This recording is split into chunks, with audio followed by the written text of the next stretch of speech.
Well, welcome back. We are going to do a Criterion update today. We're going to focus on the newest release from Criterion, which is Ikiru, the Akira Kurosawa film from 1952, finally getting its Blu-ray release. And it's from a newly restored 4K digital transfer with an uncompressed monaural sound. And it does retain all the same special features from the DVD. I don't believe there's anything extra, but we'll go through them all the same. Ikiru is a different kind of film from Kurosawa, and many consider it his greatest film. I certainly have it in his top 5. It's much more of a downbeat film that portrays a character who is dying of cancer, and as he deals with this revelation and his family. I'm not going to give away too much in case you haven't seen it, but it's a very rewarding film when you watch it. It's not what you might expect if you're a fan of Kurosawa's other films from the period, but it's certainly very rewarding, very well made, and very well acted. And you will see some Kurosawa regulars, including Takashi Shimura, who you've seen in many of his films. He's the lead role in this one. The picture is good. It has more depth and better contrast, more detail than any release before. It was created from a 35mm fine-grained master positive, which is apparently the best remaining film element for Ikiru. The original negatives no longer exist, so this is about as good as it's going to get. Even though a lot of instances of damage and stuff were removed from this fine-grained master positive, it does have scratches to some degree or another throughout the entire proceeding of the film, much like the British version of Odd Man Out, where they kept the resolution high by not trying to fix too many of the scratches. This is probably has even more scratches than the British Odd Man Out release, but sometimes they're quite heavy, and sometimes they're much less noticeable, and once you get into the story you don't really think about it anymore. It's presented in a 1.37 to 1 ratio, which is slightly wider than a regular full frame ratio, and it has as I said, the monaural uncompressed 1.0 sound with English subtitles. The sound is fine, does the job, and we'll go over the special features. It has a trailer, which is in 1080i, has a 82-minute documentary called A Message from Akira Kurosawa, The Beautiful Movies, which is it's a pretty interesting documentary, a lot of interviews and archival footage. It's in Japanese with English subtitles.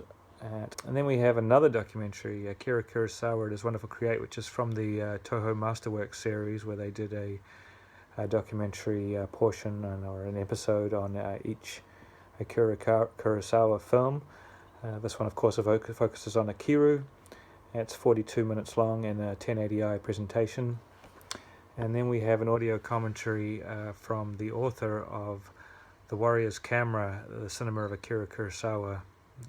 And it's a solid, strong commentary, and it's a Criterion exclusive. So if this does come out on a Region B release or another Region A country somewhere, you will not see that commentary anywhere else. And of course, there's a leaflet inside which we will show you. There's the artwork. Here's the disc. Artwork there. The booklet. I actually prefer just the straight book version rather than the leaflet that they've done here. But it is what it is. It's still got some cool essay and some information, some couple of photos. So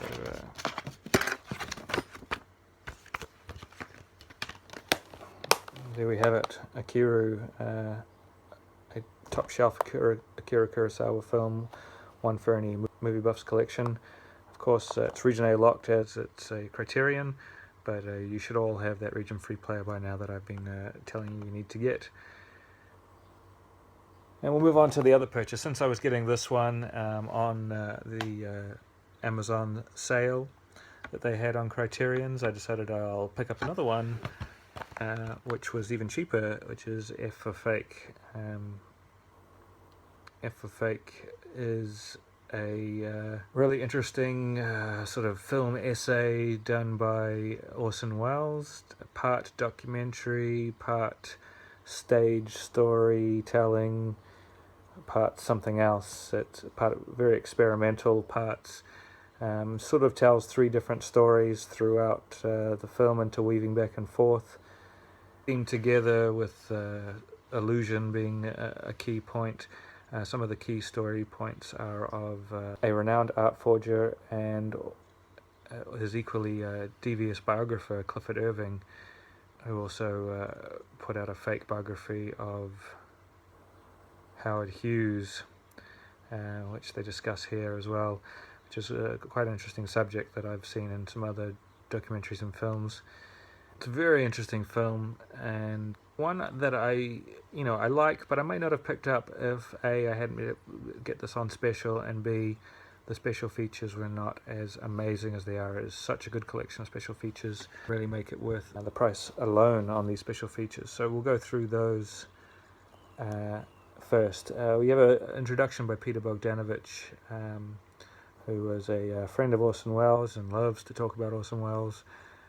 It's a 7-minute long in 1080i. It was recorded in 2005. We also have a trailer. It's quite a long trailer. I'm not sure what it was used for, but it's 10 minutes long, and a lot of it was shot with footage that was done after the film, specifically for the trailer.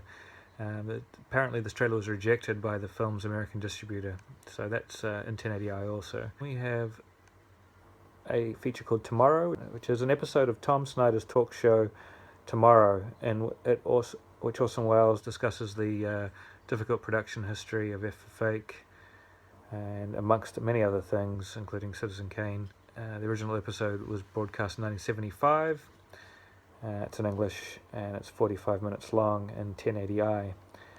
And still more, there's Orson Welles' one-man band. It's a 88-minute documentary presented here in 1080p. It's a documentary on Orson Welles, looking at all the myths and half-truths about the American director.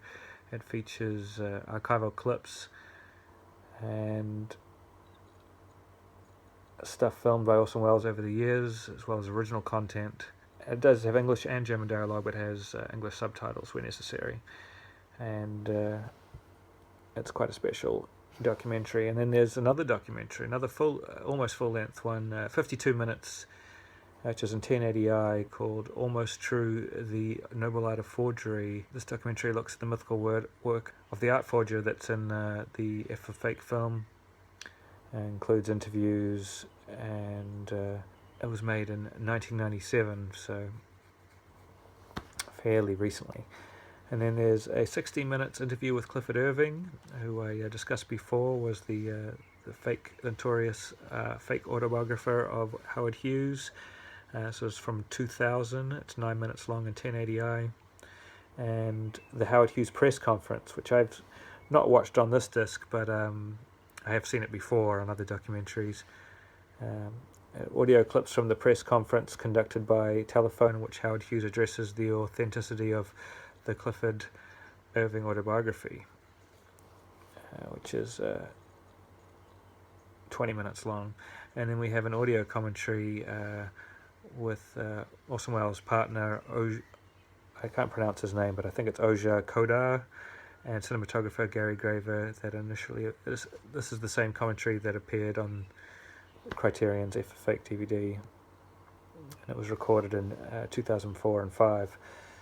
And then there's a leaflet inside, which we will look at in a moment. So you've got two lengthy documentaries, an episode of a TV show with interviews. You've got a long 10-minute trailer. You've got an introduction with Peter Bogdanovich.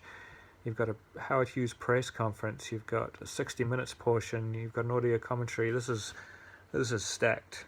And now the visuals, it's in the aspect ratio of 1.62 to 1 in 1080p. Obviously, it was created from a 35mm into positive, and it looks great. It looks much better than I was expecting. The original film was some mix of 35mm and blown up 16mm to 35mm, so there is some portions which are excessively grainy, but that is consistent with the way the film originally looked.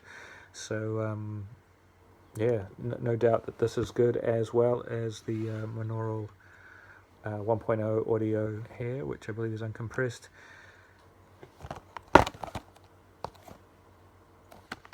I'll have a little look at the inside here. There's nothing behind the disc, but you have some chapters there and some artwork, and you have a cool leaflet, although, as I said before, I prefer a booklet, but that's better than nothing. Okay, so that's the Criterion update, the newly released Ikiru and Fakr from a year or so back. Both great.